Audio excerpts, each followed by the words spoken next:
The other thing I wanted to ask is being raised, and my parents did a wonderful job. I love them very much, and I kind of figured out who I was along the way.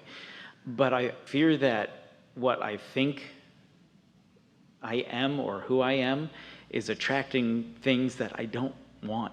My family has gone through a couple years of some pretty heavy medical situations. Well, before you go further, we just want to clear some things up. It is natural that as you are, as you say, being raised, or as you are moving through time, that you undoubtedly, everyone does, you've picked up some beliefs along the way that may not be serving you.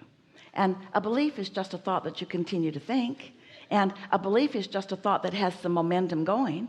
But here's the thing, you never need to worry, because you have beliefs that served you as you were moving along, and as you've been becoming more and more and more who you are.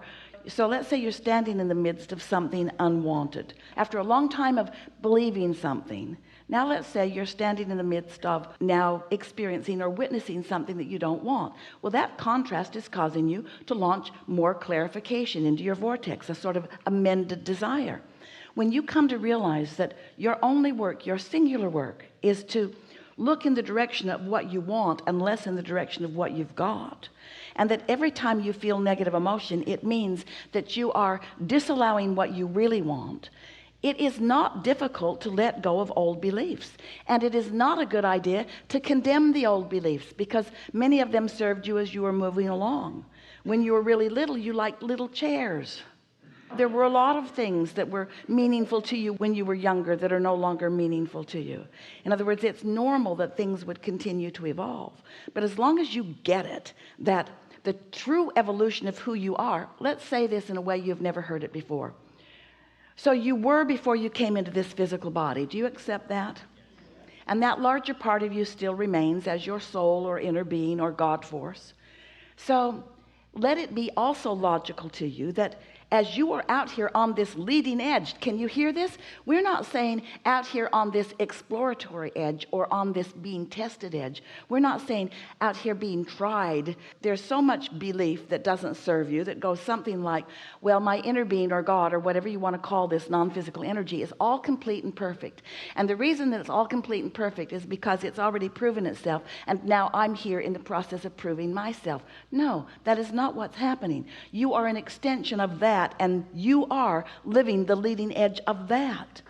If there is to be eternity, and there is, it is our promise to you, then isn't it logical that this contrast and these new desires that are being born as you are continuing to stand where you are and realize what could be better, what could be more?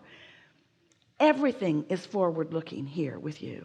And so when you get a glimpse of something you want and you acknowledge it from your vantage point, and your inner being gives undivided attention to it, now it has already become, this new reality has already become in the vibrational ethers. And even with the worst stories that you as humans tell about the becoming of your earth, and they're pretty bad stories that you tell, but there is an understanding that the thoughts are turning to things, that there was consciousness that then brought this reality into being. And that consciousness that brought this reality into being is still bringing that reality into being. And you are a part of that consciousness that is continuing to bring that reality into being.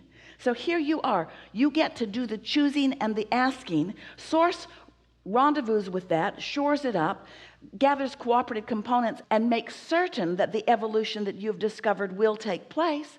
And the only thing that ever goes not wrong, but ever is uncomfortable, is that you who discovered it, you who asked for it, you who gave birth to it, you who created it, deprive yourself of it by continuing to hold yourself in the old reality rather than going with the new reality that you carved out.